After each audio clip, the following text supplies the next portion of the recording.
പോയില്ല എങ്കിൽ നമ്മുടെ കാലിനെ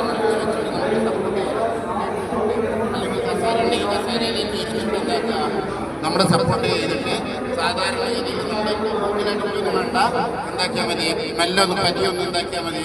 ഇങ്ങനെ ഒന്ന് തട്ടി കൊടുത്തു കഴിഞ്ഞാൽ എന്താകും, ഒരു 5 പ്രാവശ്യം തട്ടുകയൊക്കെ ഓട്ടോമാറ്റിക്കായിട്ടാകും പുറത്തോട്ട് പോകും. അങ്ങനെ പുറത്തോട്ട് പോയില്ല എങ്കിൽ എന്താകും, സ്വാഭാവികമായിട്ട് കുട്ടി വീട്ടിലേക്ക് പോകും.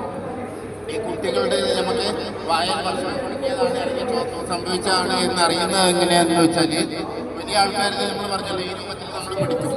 കുട്ടികളങ്ങനെ പിടിക്കാൻ കഴിയുമവർക്ക് ഇല്ല. അപ്പം ആ കുട്ടികളുടെ നമ്മളെന്താ ചെയ്യേണ്ടത് എന്ന് ചോദിച്ചാൽ, കുട്ടികളുടെ നമ്മൾ മനസ്സിലാക്കേണ്ടത്, കുട്ടികൾ എന്താക്കും, എന്ത് സംഭവിച്ചാലും കരയുന്ന ഒരു പ്രകൃതിയായിട്ട് കുട്ടികൾക്ക്.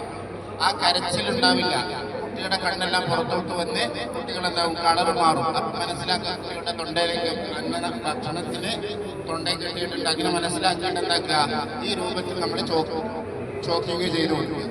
അപ്പം എന്താവും, ഓട്ടോമാറ്റിക്കായിട്ട് അത് ഒമറ്റ് ചെയ്യും. ഇത് ഒമറ്റ് ചെയ്യുന്നില്ല എങ്കിൽ സ്വാഭാവികമായിട്ട് നേരത്തെ പറഞ്ഞ അവസ്ഥയിലേക്ക് ബോധക്കേടിലേക്ക് കുട്ടി പോകും.